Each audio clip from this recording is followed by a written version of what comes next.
வணக்கம். விடுதலை 2ஆம் பாகம் படத்தை தடை செய்யணும். ஏன்னா, இது இடதுசாரி தீவிரவாதத்தை ஊக்குவிக்குது. இந்த திரைப்படத்தை பார்க்கிற இளைஞர்கள் நக்சல்பாரிகளாக மாறக்கூடிய வாய்ப்பு இருக்கு. நக்சல் சித்தாந்தத்தை இந்த படம் தூண்டுது. அதனால இந்த மாரி படத்தை நம்ம தடை செய்யணும். அது மட்டும் இல்லாம இந்த படக்குழுவினர் மீது ஊப்பா சட்டத்தை பாய்க்கணும். இந்த பட டைரக்டர் எல்லாரையும் ஜெயிலுக்கு அனுப்பணும். இப்படிங்கிற தொனியில் பேசியிருப்பது வலதுசாரி தான் பேசியிருப்பாங்க. என்ன மாரியான ஆட்கள் பேசியிருப்பாங்கன்னு உங்களுக்கு தெரியும். இந்த மாதிரி படங்கள் மீது வம்பிழுக்கிறது, திரைப்பட இயக்குனர்கள் மீது முத்திரை குத்துவது, சாயம் பூசுவது, இடதுசாரி பகுத்தறிவுன்னு பேசினாலே இவங்க தீவிரவாதி, ஆன்டி இண்டியன்னு பேசுறது யாருன்னு உங்களுக்கு தெரியும். நீங்க கெஸ் பண்ணது சரிதான். இந்து மக்கள் கட்சி அர்ஜுன் சம்பத் தான் இப்படி ஒரு கோரிக்கை வச்சிருக்கார். இந்த படத்தை தடை செய்யணும், இது நக்சல் உணர்வை தூண்டுது, இதன் மூலமாக பிரிவினைவாதம் வந்துடும், சட்டம் ஒழுங்கு கெட்டு போயிருங்கிற மாதிரி நிறைய பட்டியலிட்டு இந்த படத்தை ஊப்பா சட்டத்துல கைது செய்யணுங்கிற அளவுக்கு அவங்க வார்த்தைகளை பயன்படுத்திடுறாங்க. அதாவது இந்த தடுப்பு சட்டங்கள், காவல் தடுப்பு சட்டங்கள்லாம் அவங்க யார் மீது பயன்படுத்துறாங்க அப்படிங்கிறதுக்கு இது ஒரு உதாரணம்.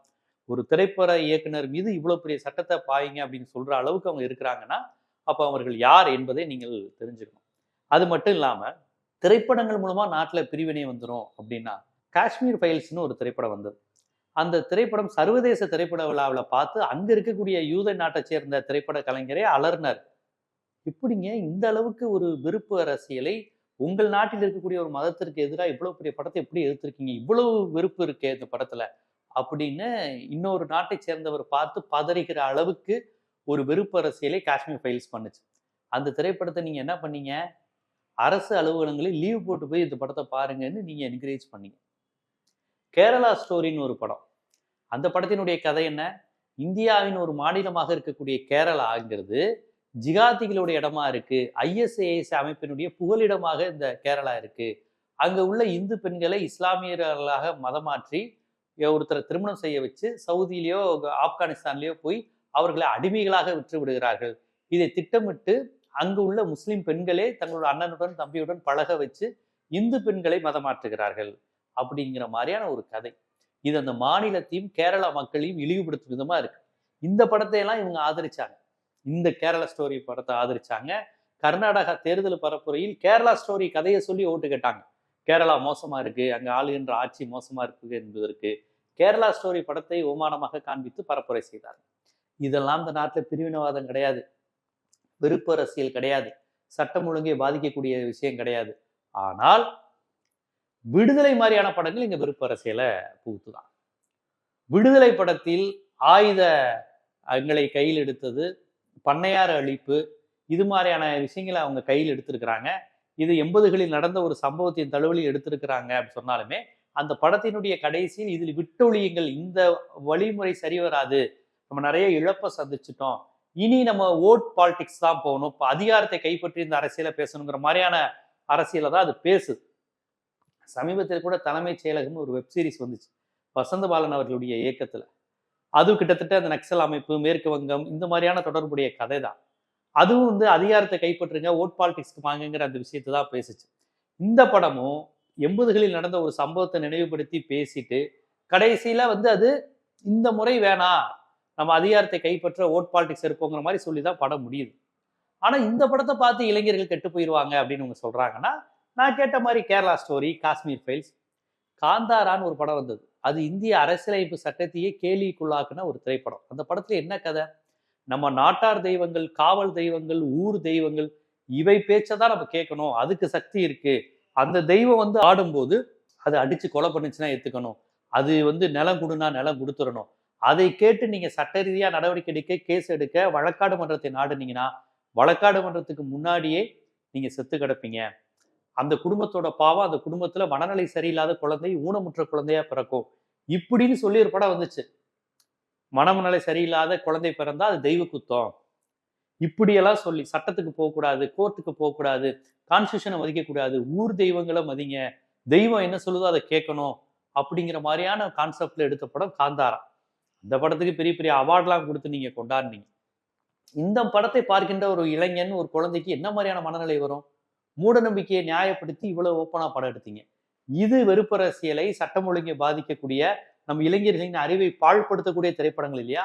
இந்த படத்தெல்லாம் நீங்க கொண்டாடிட்டு ஒரு பண்ணையார் எதிர்ப்பு, ஒரு ஆதிக்க எதிர்ப்பு, தன் மனைவிய பண்ணையார் வந்து கேட்கிறாரு, அவன் வந்து கொடுக்க மாட்டேங்கிறான். அதை எதிர்த்து போராடுறாங்க. போராடினா அந்த கூலி மக்களை அடிக்கிறாங்க. சாதி கொடுமை இருக்கு, சவுக்கடி இருக்கு, தொழிலாளர்களுடைய உரிமை அங்க இருக்கு. இவ்வளவு அரசியலை பேசுகின்ற ஒரு அரசியல் படுத்துகின்ற படத்தை நீங்க தடை செய்யுங்கிறீங்க. வன்முறை தூண்டுதுன்னா வன்முறை. இப்ப நம்ம இதை ஒரு ஹீரோயிசமா ஒரே ஒரு ஹீரோ வந்து பண்ணையாரை அடிச்சு நொறுக்கி எத்தனை தமிழ் படங்கள் வந்திருக்கு. அப்ப அந்த படங்கள்லாம் நீங்க தடை செய்யன்னு கேட்டீங்களா? பண்ணையாருக்கு எதிராக நம்ம ஹீரோக்கள் போராடி ஒரே மனிதனா நின்று ஒரே பாட்டுல அந்த இதுல ஒழிச்சு அவரை தலைக்கு மேல தூக்கி வச்சு பாட்டு பாடுற மாதிரி எத்தனை படங்கள் வந்துச்சு. அந்த படங்கள்லாம் நீங்க எதிர்ப்பு தெரிவிச்சீங்களா? ஏன் இந்த படத்தை மட்டும் பார்த்து பயப்படுறீங்க நீங்க? அது தடை செய்ய எப்படி சொல்லலாம்? இந்த படம் குறித்து மாற்று கருத்து இருந்தா பேசுங்க. ஒரு படத்தை உடனே தடை செய், ஊப்பா சட்டத்துல கைது செய்யுங்கிற அளவுக்கு நீங்க சொல்றீங்க. அந்நியன் படத்துல தயிர் சாதம் சாப்பிட்ற என்னை அடிக்கலாமா அப்படின்னு கேட்கிறாரு. அதோடைய அர்த்தம் என்ன? பார்ப்பனர் அல்லாதவரை நீங்க அடிக்கலாம், மாட்டுக்கறி சாப்பிட்றவங்களை அடிக்கலாம், ஆட்டுக்கறி சாப்பிட்றவங்களை அடிக்கலாம். ஒரு தயிர் சாதம் சாப்பிட்றவனை அடிக்கலாமான்னு ஒரு வசனம் வந்துச்சா இல்லையா? அது என்ன மாதிரியான வசனம்? என்ன மாதிரியான மனநிலை அது? ஜென்டில்மேன் படத்துல பெரும்பாலான 97 விழுக்காடு மக்களுடைய இடஒதுக்கீடை கொச்சைப்படுத்தி ரிசர்வேஷன் வந்தப்ப அதை கொச்சைப்படுத்தி படம் ஒரு அருவருப்பா ஆபாசமா இரட்டையர்த்த வசனத்துல எவ்வளவு கேவலமா ஜென்டில்மேன் ஒரு படம் வந்துச்சு. அது இந்த சமூகத்தை பிளவுபடுத்துகிற விஷயம் இல்லையா? அந்த மாதிரி படத்துல நீங்க கொண்டாடுனீங்க. இது உழைக்கும் மக்கள், இந்த தொழிலாளர்கள், பண்ணை எதிர்ப்புன்னு இந்த மண்ணில் நடந்த கொடுமையை சாடி எதிர்ந்த சில கதை உண்மை சம்பவங்கள் அடிப்படையில் எடுத்திருக்கிறாங்க. இது தடை செய்வதற்கு என்ன இருக்கு? அப்ப இவர்கள் தடை எதை செய்ய சொல்கிறார்கள், எந்த படத்தை கொண்டாடுகிறார்கள்ங்கிற வித்தியாசத்தை நீங்க புரிஞ்சுக்கோங்க. மக்கள் பக்கம் நின்று உழைக்கும் மக்கள் நின்று பேசினா தடை செய்யணும்.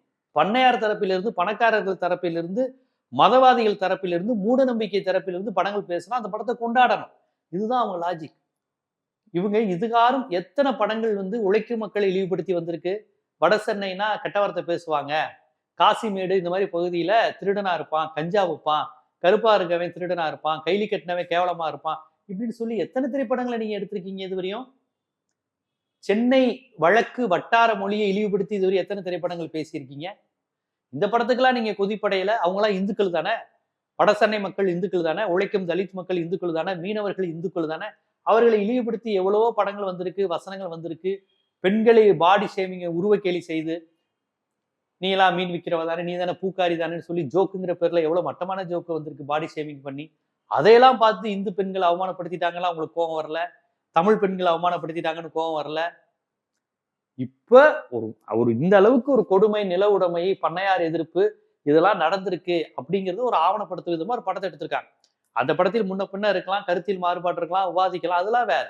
அந்த மாதிரி படம் வந்தாலே நாங்க தடை செய்வோம், வழக்கு போடுவோம், அவங்களை ஊப்பால போடுவோம் என்பது எவ்வளவு பெரிய அட்ராசிட்டி என்பதை நீங்கள் பாருங்கள். இவர்கள் ஆதரித்த படங்கள் எந்த அளவுக்கு மக்கள் விரோதமாக இதுவரையும் எடுக்கப்பட்டு கொண்டாடப்பட்டு வருகிறது, இவர்கள் விமர்சிக்கின்ற படங்கள் எந்த அளவுக்கு மக்களுக்கான அரசியலை பேசியிருக்கிறது என்பதை நீங்கள் பகுத்து புரிந்து கொள்ள வேண்டும். இடஒதுக்கீடுக்கு எதிராக, உழைக்கும் மக்களுக்கு எதிராக இவர்கள் எடுத்த படங்களெல்லாம் இவங்க ஆக ஓகோன்னு கொண்டாடி இருக்கிறாங்க. ஆனா தமிழ்ன்னு சொல்லி ஒரு படம், தமிழ் உணர்வுன்னு சொல்லி ஒரு படம், உழைக்கும் தொழிலாளர்கள் ஒன்றுபடணும்னு சொல்லிருக்கிற படங்களை பார்த்தா இவங்களுக்கு பிரிவினவாதமா தெரியுது, சட்டம் ஒழுங்கு கெட்டு போகுது, ஊப்பா சட்டம் பாயணும்னு பேசுறாங்கன்னா இவர்கள் யார்? இவர்கள் எந்த படங்களை கொண்டாடுகிறார்கள், விளக்குகிறார்கள், அச்சப்படுகிறார்கள் என்பதை வைத்தே அந்த படத்தின் தரத்தையும் முக்கியத்துவத்தையும் நாம் உணர்ந்து கொள்ளலாம். இது போன்ற பல்வேறு விதமான கருத்துக்கள், சிந்தனைகள், சினிமாவுக்கு பின்னால் உள்ள அரசியல், அரசியலுக்கு பின்னால் உள்ள சினிமா என பல்வேறு விஷயங்களை தெரிஞ்சுக்கணும்னா ஜீவா சினிமா சேனலை சப்ஸ்கிரைப் பண்ணுங்க, ஆதரவு தாங்க. நன்றி.